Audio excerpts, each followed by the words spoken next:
여러분 반갑습니다. 오늘 우리가 이야기해볼 주제는 바로 리플 XRP 코인입니다. 최근 XRP 가격 때문에 마음고생 하신 분들이 굉장히 많으신 걸로 알고 있는데요. 그런데 말이죠, 오늘은 그 단순한 희망회로가 아니라 왜 XRP가 $100까지 갈 수밖에 없는지 이 부분에 대한 냉철하고 논리적인 이야기를 준비를 했습니다. 정말 중요한 내용을 가지고 왔기 때문에 투자자분들이라면 영상 꼭 끝까지 집중하시길 바라겠고요. 지금부터 제가 드리는 말씀들은 단순한 추측이 아닌 기술적, 시스템적, 그리고 글로벌 시장의 흐름을 분석한 결과라는 점 꼭 기억해주세요. 본격적인 영상 시작 전 구독과 좋아요 한 번씩 부탁드리면서 바로 시작해보겠습니다. 지금 많은 분들이 XRP를 단순히 투기를 위한 코인으로 생각하시는데 그건 정말 큰 오해예요. XRP의 진짜 정체는 바로 브릿지 통화입니다. 여기서 브릿지는 다리를 뜻하죠. 즉, 전 세계의 수많은 은행들이 서로 돈을 주고받을 때에 기존의 낡고 비효율적인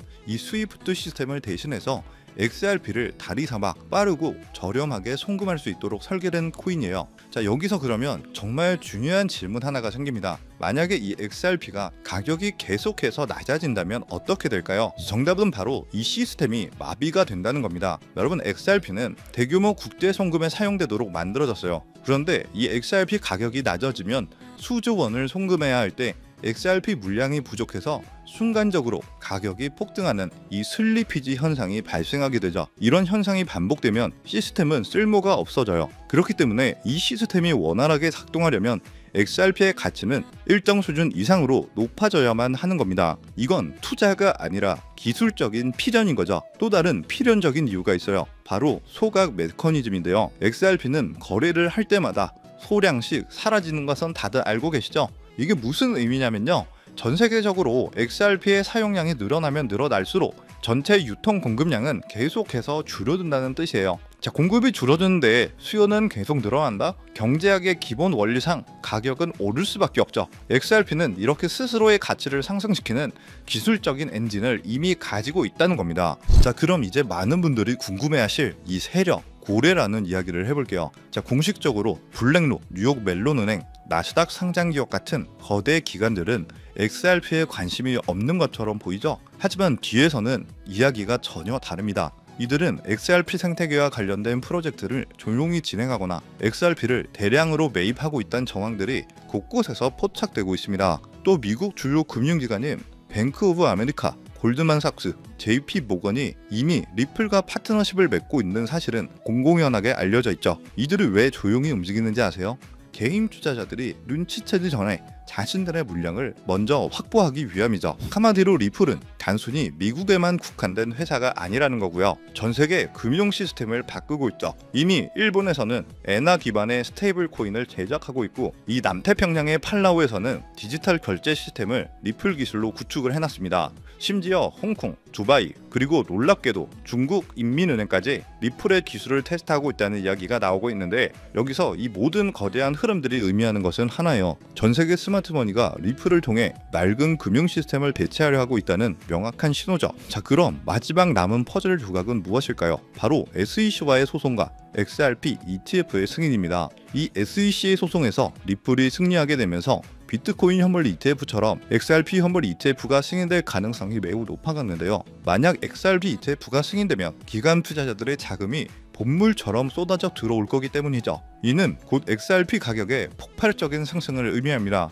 비트코인이 그랬고 이더리움이 그랬던 것처럼요. 결론입니다. XRP $100 상승은 단순한 꿈이 아니라는 거고요. 기술적, 시스템적 필요에 의해 가격이 오를 수밖에 없는 구조. 그리고 지금 전 세계 기관 자금의 유입이라는 두 가지 거대한 흐름이 합쳐질 때 폭발적인 시너지가 나타날 겁니다. 한마디로 지금은 단기적인 변동성에 흔들리지 마세요. 장기적인 관점에서 꾸준히 매집을 해 나가야 된다는 거죠. 지금 이 시간에도 우리는 투자할 대상을 찾아 무수히 많은 정보를 접하고 있죠. 그런데 이렇게 빠르게 변하는 시장에서 과연 우리는 어떤 코인에 집중해야 큰 수익을 낼 수 있을까요? 단순히 오르는 코인에 올라타는 것만으로는 부족한데, 진짜 큰 돈을 벌기 위해서는 글로벌 기득권자들이 판을 설계하는 쪽이 어디인지, 그리고 그들이 어떤 코인에 주목하는지 알아야 합니다. 그래서 지금부터는 단순한 상승장이 아닌 완전히 새로운 판이 짜이고 있는 암호화폐 시장의 핵심 키워드 키워드를 파헤치고 지금 당장 주목해야 할 단 하나의 코인 테마를 공개해 드릴 건데요. 바로 스테이블 코인입니다. 지금 암호화폐 시장은 단순한 기술 경쟁이라 투기장이 아닙니다. 바로 미국이 주도하는 새로운 질서가 만들어지고 있는 현장이죠. 세계 최강국인 미국은 왜 지금 누구보다 빠르게 암호화폐 시장을 제도화하고 관련 법안들을 쏟아내고 있을까요? 이유는 단 하나예요. 암호화폐가 이제 단순한 투기 수단이 아니라 미래 금융 시스템의 한 축으로 인정받고 있기 때문이죠. 그리고 이 새로운 질서 속에서 가장 중요한 것은 바로 기준입니다. 미국이 설정한 이 기준을 충족하는 코인들만이 제도화 이후에도 살아남고 기간에 막대한 자금이 흘러들어와 진짜 폭발적인 상승을 맞이하게 될 테니까요. 우리가 인정해야 할 사실이 하나 있어요. 미국이 지금까지 세계를 지배해온 가장 강력한 무기는 바로 달러였죠. 전쟁 없이도 한 나라의 경제를 흔들고 정책 하나로 글로벌 자금의 흐름을 통제할 수 있는 바로 달러 패권입니다. 미국은 이 패권을 지키기 위해 모든 시스템을 만들어 왔어요. 하지만 위기도 찾아왔죠. 바로 블록체인 기술이라는 새로운 자산 클래스가 등장했기 때문인데요. 국경도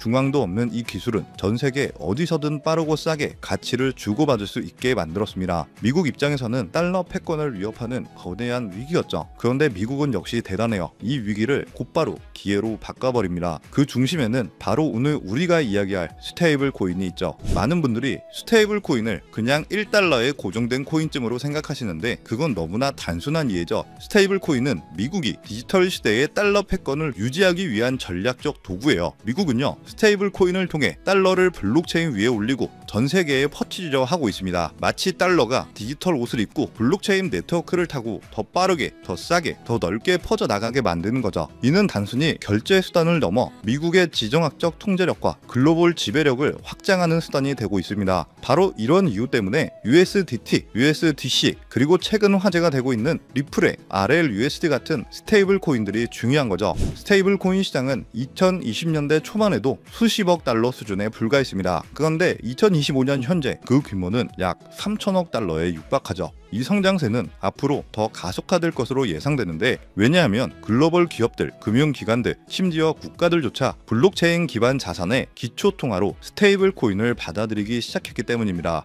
국제송금, CBDC, 국가 간 무역 결제까지 스테이블 코인이 새로운 글로벌 디지털 금융의 기준 통화가 되어가고 있다는 겁니다. 이런 상황에서 미국은 당연히 가만히 보고만 있지 않습니다. 자국 기반의 스테이블 코인 발행사들을 적극적으로 지원하며 기술과 금융, 규제 모두를 자기 중심으로 재편하고 있죠. 대표적인 사례가 바로 지니어스 법안과 같은 각종 스테이블 코인 규제 프레임워크예요. 이것은 단순히 기술 경쟁이 아니라 국가 간의 디지털 금융 패권을 두고 벌어지는 전쟁이라고 봐도 무방합니다. 결국 암호화폐 시장은 탈중앙화라는 이상을 넘어 미국 중심의 새로운 질서 속에서 재편될 가능성이 높아지고 있다는 거죠. 이런 흐름 속에서 우리가 당연히 주목해야 할 코인이 바로 리플인데요. 리플은 SEC와의 기나긴 소송을 종결하며 규제 리스크에서 벗어났고 이제 제도권 지집 1순위 코인으로 급부상하고 있습니다. 특히 리플이 발행한 RLUSD는 SEC의 지니어스 법안에서 요구하는 모든 조건을 이미 만족하는 완전 준비금 기반의 스테이블 코인이죠. 리플은 단순한 코인 하나를 출시한 것이 아니라 우리 리플은 미국이 주도하는 디지털 통화 질서의 공식 파트너가 되겠다라고 선언한 것이죠. 이 발표 직후 XRP 가격이 폭등한 것은 시장이 리플의 전략적 선택에 즉각적으로 반응한 결과입니다. 자, 그럼 이제 여러분이 가장 궁금해하실 부분입니다.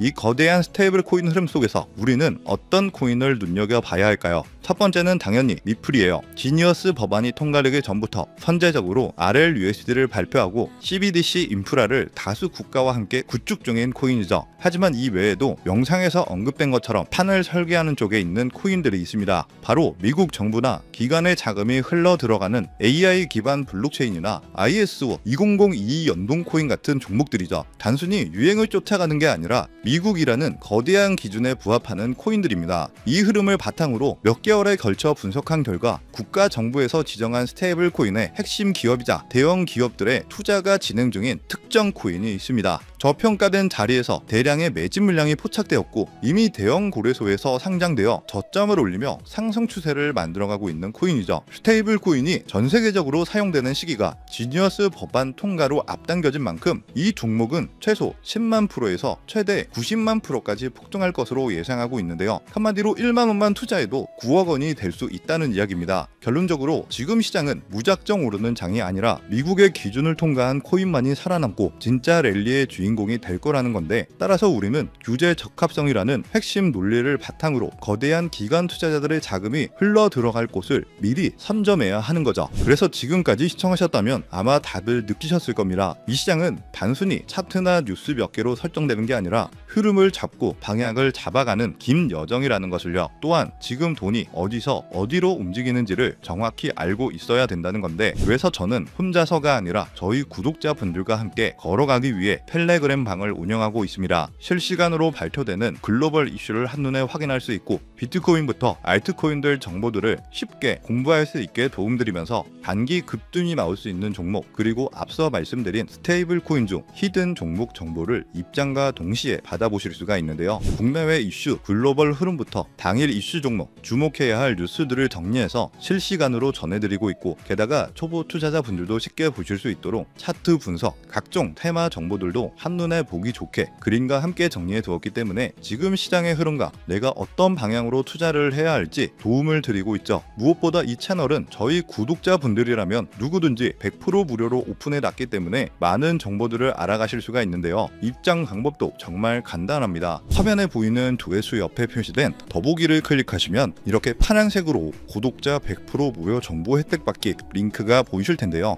해당 링크를 눌러주신 후 간단한 설문지에 응답해 주시고 아래 전송 버튼만 눌러주시면 됩니다. 그럼 제가 확인하고 남겨주신 연락처로 최대한 빠르게 공유를 해드리고 있고요. 혹시나 컴퓨터로 시청 중이신 분들은 영상 아래쪽에도 파란색으로 100% 무료 정보 혜택 받기라는 링크가 보이실 건데요. 클릭하시고 마찬가지로 응답란 완성해 주시고 제출 버튼 눌러주시면 응답해 주신 구독자분들께만 적어주신 연락처로 빠르게 응해 드리도록 하겠습니다. 그럼 마지막으로 최종 정리, 지금부터는 어떤 투자 전략을 가져야 할까요? 첫째, 패닉에 빠지지 마세요. 지금 같은 조정은 건강한 상승을 위한 필요 과정일 뿐입니다. 오히려 좋은 가격에 추가 매수를 할 수 있는 기회라고 봐야 하죠. 둘째, 단기적 관점보다 중기적 관점을 꼭 생각하세요. 9월부터 10월 초까지 변동성이 클 수 있지만 그 이후의 움직임은 진짜 큰 움직임이 시작될 거예요. 셋째, 분할 매수를 활용해보세요. 한 번에 몰아서 사기보다는 여러 번에 나눠서 사는 게 리스크를 줄일 수가 있습니다. 네 번째, 마지막으로 자신만의 투자 기준을 만드시고 지키세요. 시장이 어떻게 움직이든 기준을 지키는 것이 가장 중요합니다. 결론적으로 저는 현재의 하락은 함정일 가능성이 높다고 봅니다. 표면적으로는 여러 악재들이 겹쳐 있는 것처럼 보이지만 실제 대형 투자자들은 물밑에서 계속 매집하고 있고 구조적 수요도 여전히 강력해요. 한마디로 단기적으로 변동성이 클 수 있지만 장기적으로는 굉장히 긍정적이라는 거고요. 지금부터 준비를 잘 해야 한다는 거죠. 이 시기만 잘 버티고 기회를 잡으신다면 올해 마지막 상승장에서 좋은 성과를 거두실 수 있을 겁니다.